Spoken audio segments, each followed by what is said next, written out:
Bonjour, merci.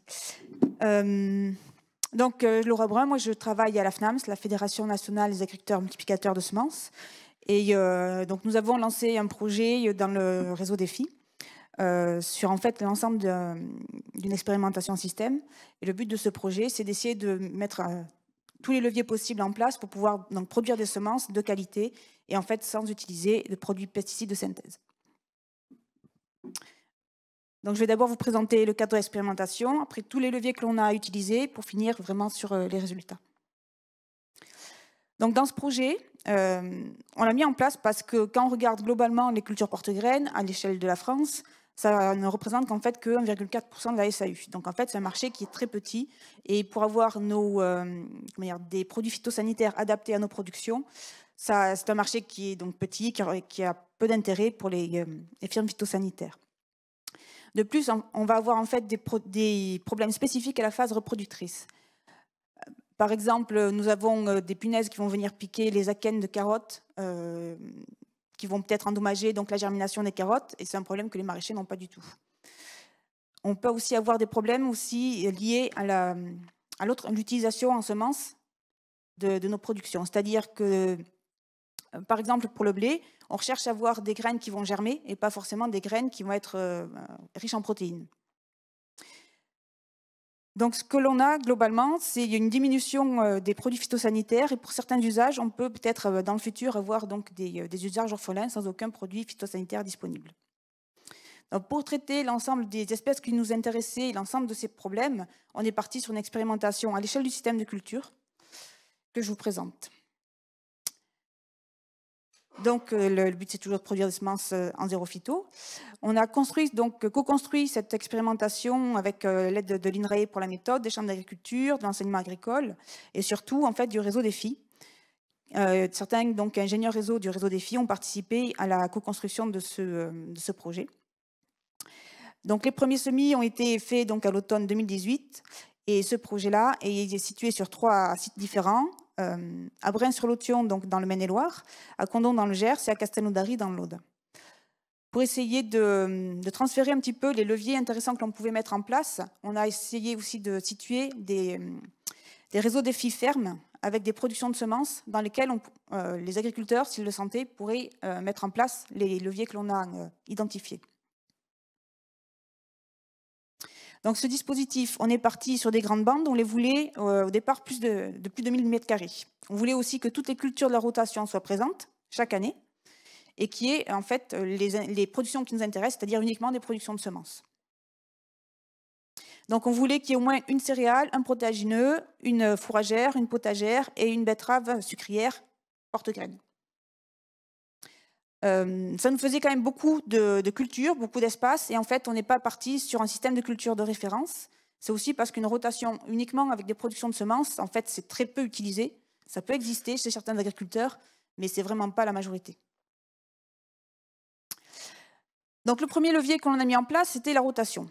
On est parti en fait sur 8 cultures et donc 8 années différentes. On a essayé de faire varier les époques d'implantation par rapport aux adventices, par exemple.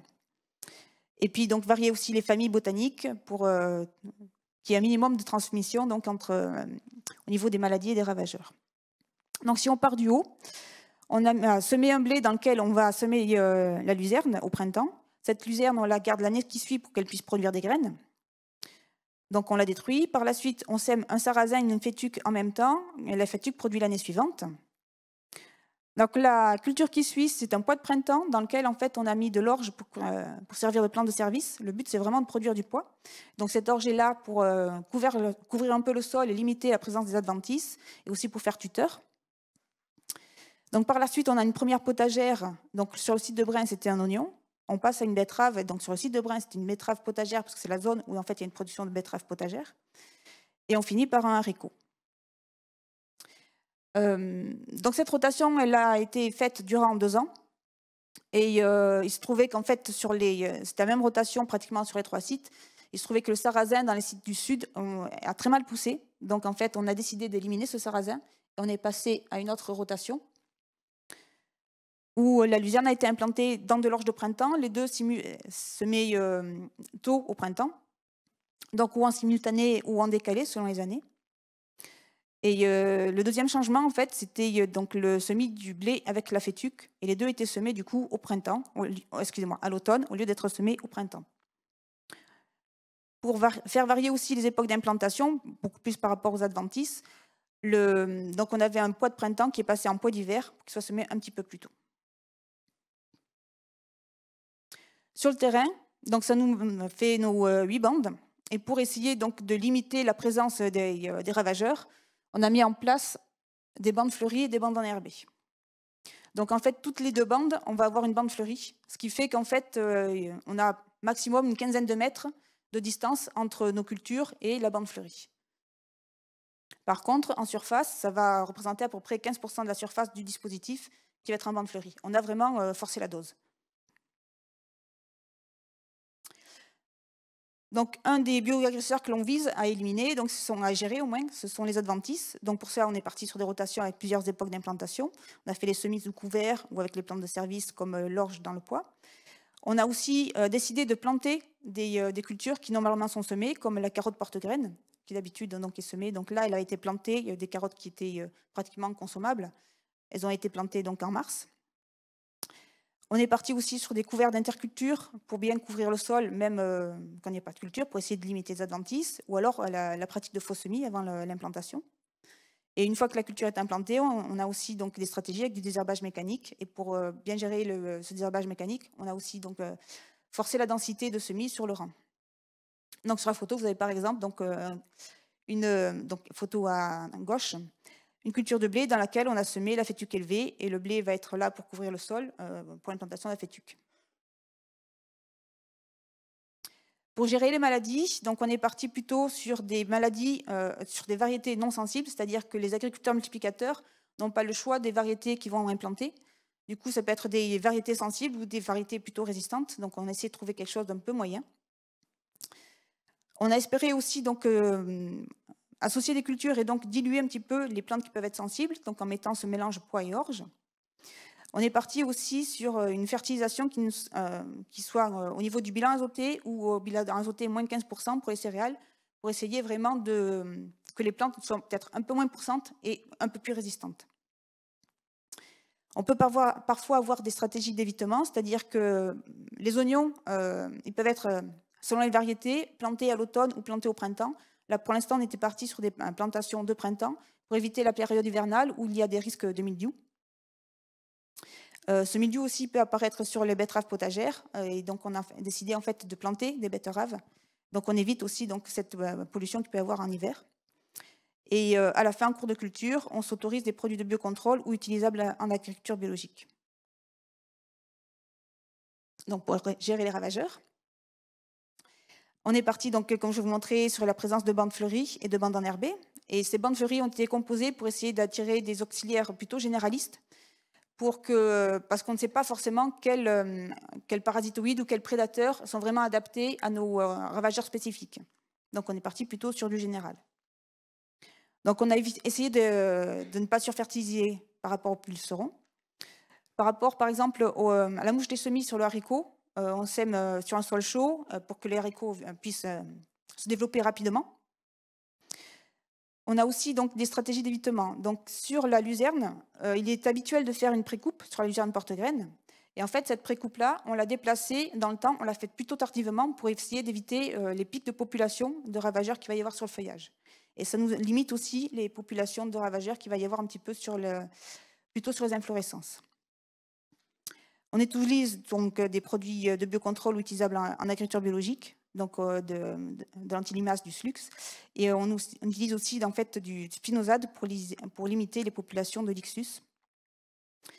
On a essayé également, pour limiter les populations de bruches, des pièges à phéromones donc sur le pois protéagineux. Juste pour dire un petit peu quelques résultats, sur les pucerons par exemple, on a vu que sur les bandes fleuries, on avait rapidement des pucerons qui arrivaient, des pucerons noirs donc en mars, et les coccinelles se développaient sur ces bandes fleuries, et quand après on avait des pucerons noirs donc sur nos betteraves porte-graines, ben ces prédateurs-là étaient déjà là. Et globalement, on n'a jamais été vraiment envahi par les pucerons. Donc maintenant, des résultats par type d'espèce. Donc d'abord les autogames. Donc au niveau des adventices, on voit qu'on a globalement réussi à gérer les adventices. Et on a parfois donc eu à faire à des désherbages manuels des différentes équipes pour gérer par exemple le coquelicot ou le chardon. Les maladies sont assez peu présentes, sauf sur le pois. Il y a eu une année où il y a vraiment eu de la bactériose qui s'est installée sur la parcelle. Le pois avait gelé, ça fait une porte d'entrée. Il n'y avait plus de pois.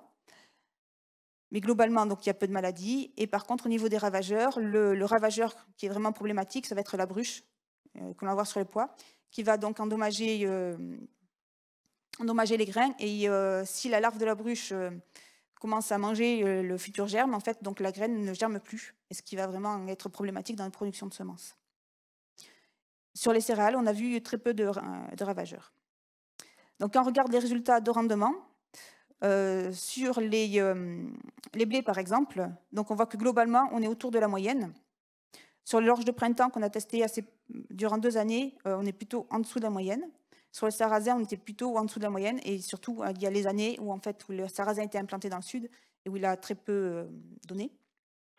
Et sur le pois, on est donc généralement en dessous de la moyenne de rendement. Donc, ce qui fait que globalement, on a plutôt des rendements faibles.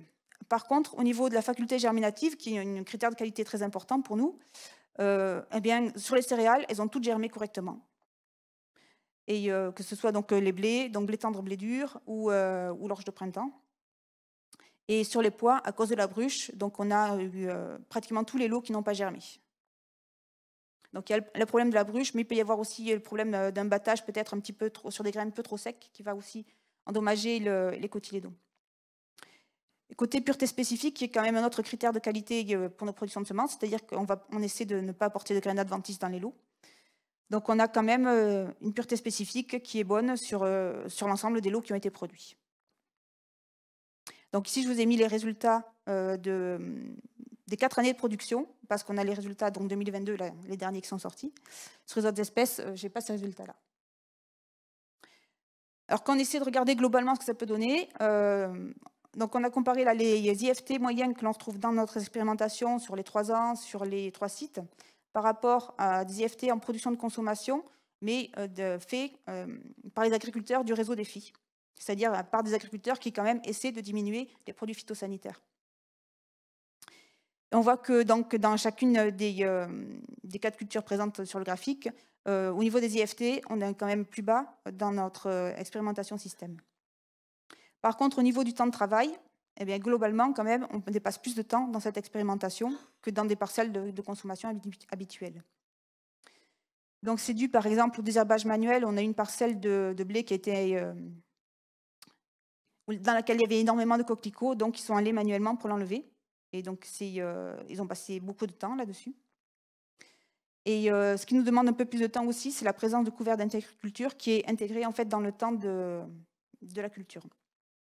Et donc sur les pois protéagineux, comme en fait on a 2 semis, le semis du pois et le semis de l'orge, ça prend un peu plus de temps que quand il y a un semis seul.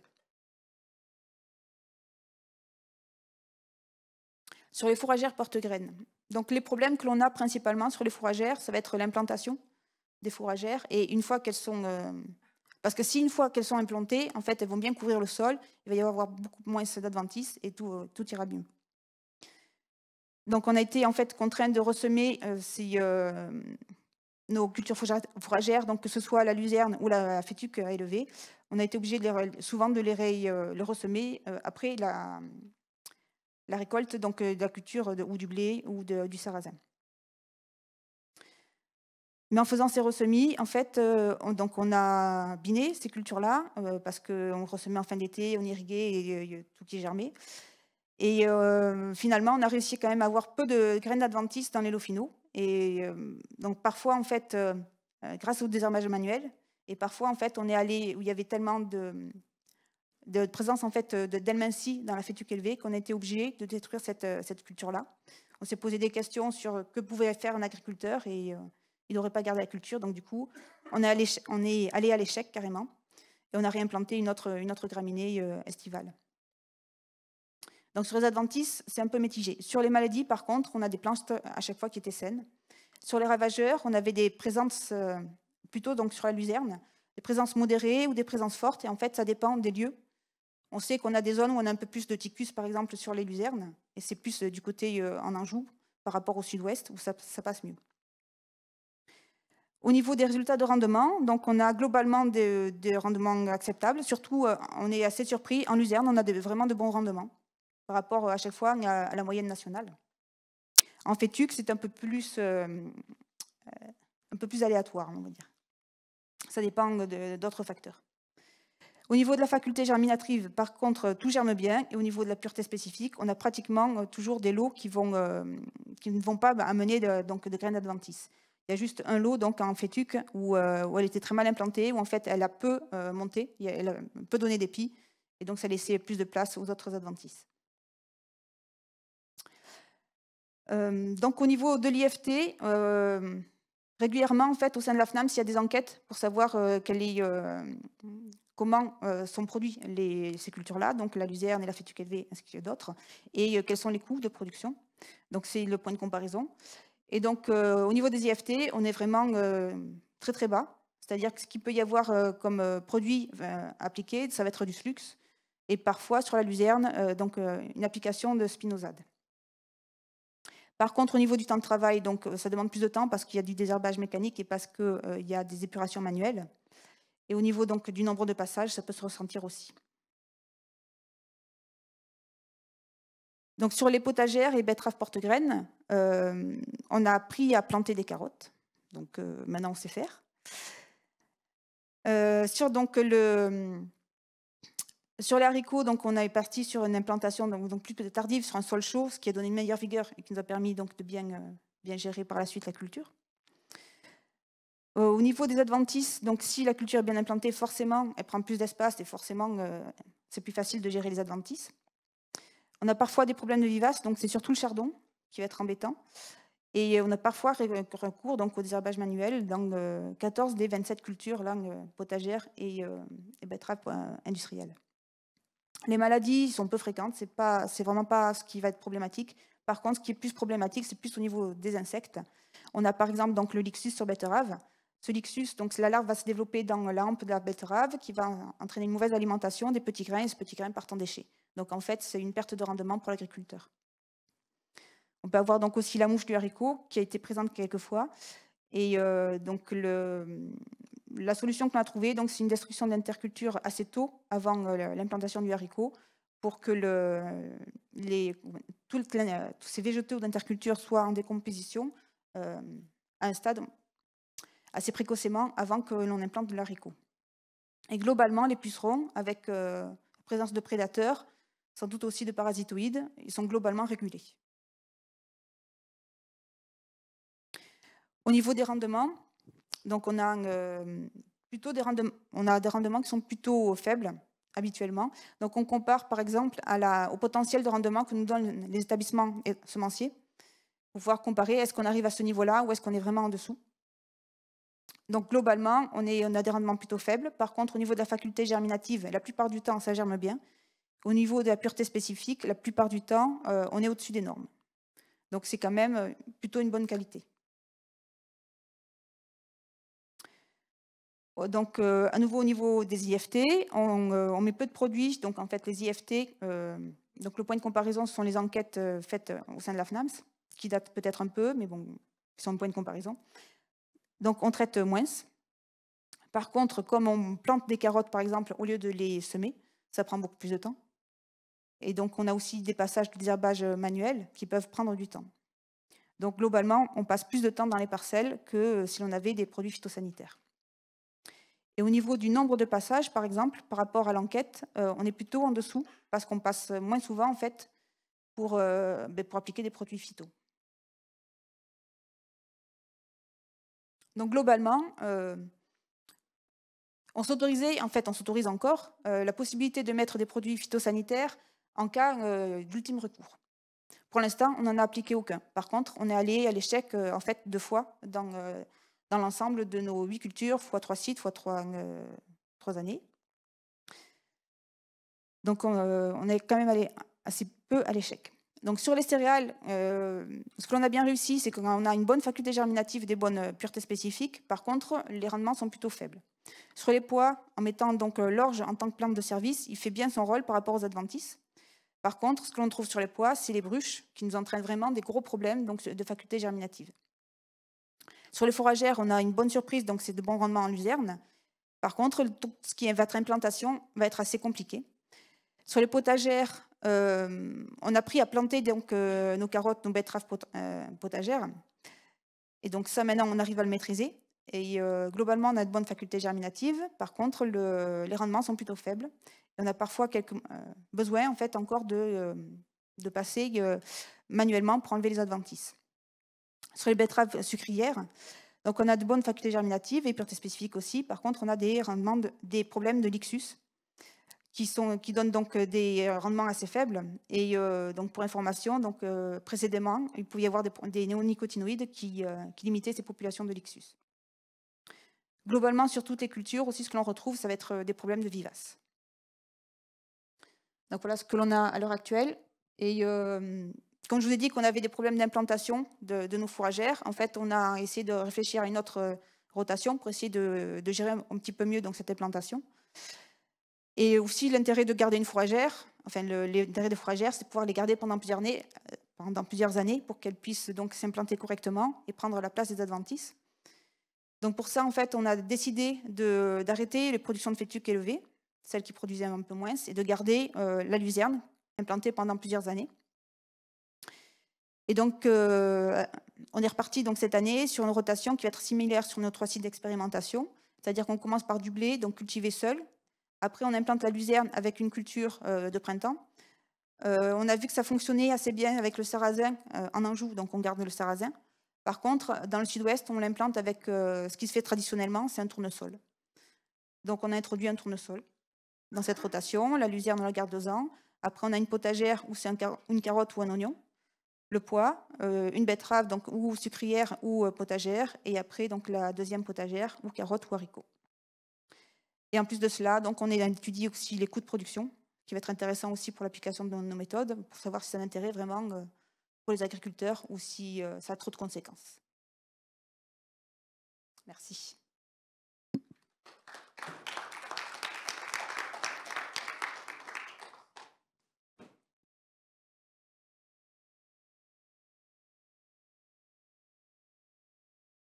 Merci beaucoup Laura, donc on va repasser à la séquence de questions, on va en prendre quelques-unes pour pas trop prendre de retard. Donc s'il y en a dans la salle ou en visio, je chargerai de les transmettre.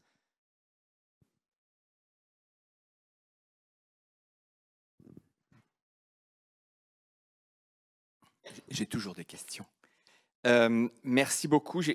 Donc on a vu qu'il y avait plein de leviers, l'association des cultures, de la fertilisation sous-optimale, de l'évitement, des produits de biocontrôle, et un relais entre cultures qui permet de ne pas avoir de problème de pucerons et ainsi de suite. Donc plein de leviers qui sont mis ensemble dans une stratégie d'approche système qui combine tous ces leviers-là. Est-ce que du coup, il y a quand même derrière une absence de capacité à vraiment faire l'analyse comme il faut, est-ce qu'il y a une capacité à dire ces leviers-là sont performants et ceux-là le sont sans doute moins ou mériteraient d'être améliorés? Donc, est-ce qu'on peut avoir un retour sur, au-delà du résultat global, sur la contribution de certains leviers? Est-ce que c'est Analyser les leviers les uns par rapport aux autres? Ouais, ou dire dans ce système-là, c'est sûr que ce levier-là était particulièrement intéressant, alors que celui-là, en revanche, on est déçu et c'est là qu'il y a des marges d'amélioration. Ouais. Alors le problème, c'est qu'on n'a pas de système de culture de référence, vraiment quelque chose soit habituel pour pouvoir comparer quel est le plus que ça l'amène ou pas. Ce que je peux vous dire, c'est que ce que l'on a vu globalement, par exemple, sur les pucerons, c'est on a eu il y a 2 ans une année très pluvieuse où il y avait des pucerons partout. On en a eu sur des céréales, on en a eu sur les betteraves, on en a eu sur le pois, etc. Mais ça n'a jamais été explosif. Donc on suppose que c'est sans doute dû à l'environnement qu'on a mis en place. On voit qu'on a aussi globalement de bons résultats de rendement sur la luzerne porte-graines. Et on sait que, par exemple, les abeilles terricoles sont celles qui vont polliniser les luzernes et qu'elles ont besoin d'un sol qui ne va pas être touché. Donc la présence de bandes enherbées et de bandes fleuries peut peut-être aussi aider à cette pollinisation. Après, il y a aussi quelque chose qui est important, c'est qu'en fait, on a des petites parcelles et que tout ce qui va être insecte circule assez facilement d'une parcelle à l'autre. Si on avait des parcelles qui faisaient plusieurs hectares, cette dilution, cette dispersion des insectes auxiliaires ou ravageurs ne se ferait pas de la même façon. Et donc j'avais une deuxième question sur, sachant par exemple que l'effet petite parcelle est bénéfique, est-ce que, alors que par ailleurs on sait que les productions de semences, elles se font souvent sur des parcelles qui font quelquefois 4 hectares jusqu'à 10 hectares, même parfois plus, est-ce que du coup c'est susceptible d'être compatible avec ce que des agriculteurs seraient susceptibles de faire? Et plus largement, est-ce qu'il y a des freins dans l'expérimentation cherche à savoir s'il y a des obstacles réglementaires qu'il faudrait faire sauter pour pouvoir, parce que les résultats sont plutôt intéressants dans ce que vous avez présenté. Par exemple, est-ce que un agriculteur peut avoir de manière synchronisée plusieurs contrats avec plusieurs producteurs plusieurs semenciers? Et donc, du coup, est-ce qu'on peut jouer la carte de avoir plusieurs porte-graines en même temps sur une même parcelle? Et puis, est-ce qu'il y a dans la réglementation un frein autour de la nécessité d'avoir des cultures pures dans le contrat type de production de semences, qui fait que typiquement des associations orge, pois que vous avez mentionnées seraient potentiellement pas possibles du fait de la réglementation? Est-ce qu'il y a des obstacles de ce type-là qu'il faut faire sauter? Il y a des obstacles réglementaires pour l'instant, oui. Normalement, on doit cultiver des cultures pures. Cependant, au sein de l'interprofession, on voit qu'il y a quand même quelque chose à changer, parce que ces leviers agroécologiques sont quand même assez importants. Donc il y a toute une réflexion qui se fait là-dessus au niveau de la réglementation. Ça peut changer. Et après, parfois, même si on devrait avoir des cultures pures, en fait, il y a des établissements semenciers qui jouent le jeu et qui veulent bien essayer d'implanter, par exemple, un colza avec une luzerne, les deux en production de semences. Même si, normalement, c'est juste toléré.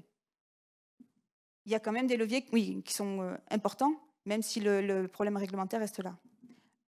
Il y a un autre frein aussi qui peut être que en fait, toutes les productions de semences sont réalisées sous contrat, et il faut convaincre à la fois l'agriculteur et le technicien d'établissement. Et c'est compliqué. La prise de risque, la gestion de la prise de risque est quand même très compliquée pour essayer d'aller vers donc, des méthodes qu'ils connaissent peu et sur lesquelles en fait, on a assez peu de recul.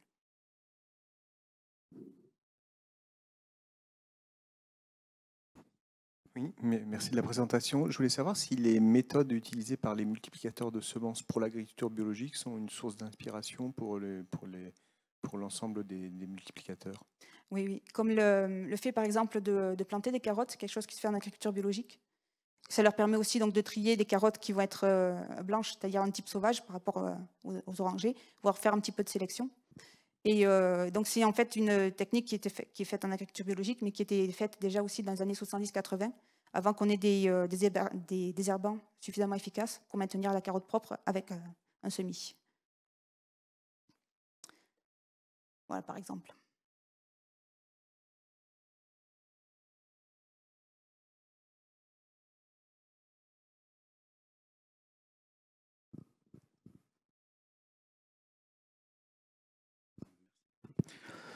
Oui, merci pour la présentation. Donc, Jean-Noël Auberto, chercheur INRAE et président du comité scientifique et technique Ecofito.